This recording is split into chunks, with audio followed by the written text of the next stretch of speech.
In Money Watch, developers are optimistic they'll break ground on the Daybreak community in southeast Reno by this next summer. And Reno City Council will consider the proposal at next week's meeting, where they will hear about issues related to flooding and traffic concerns. Paul Nelson has an update on the project.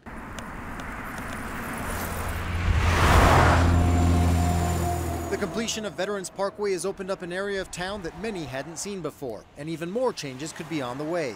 Nearly 1,000 acres between Donner Springs and the South Meadows could become Reno's next master planned community.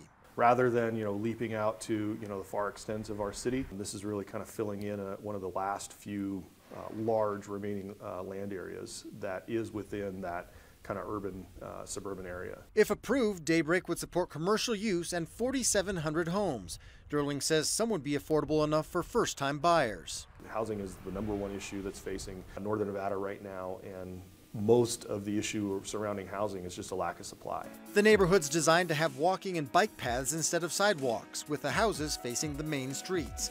The plan calls for 1 to 3 schools, and more than 30% of the land will be used as trails and parks. But many concerns remain, like traffic.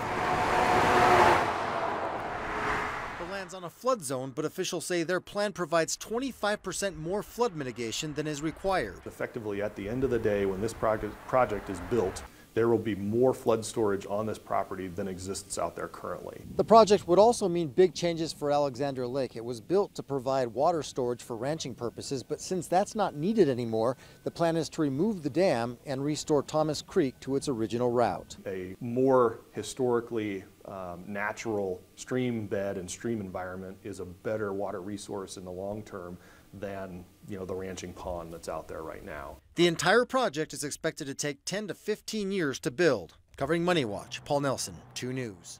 The permitting process for large projects like Daybreak usually take about 2 years before construction begins. Derling says next week's meeting is just one of many in the next several months.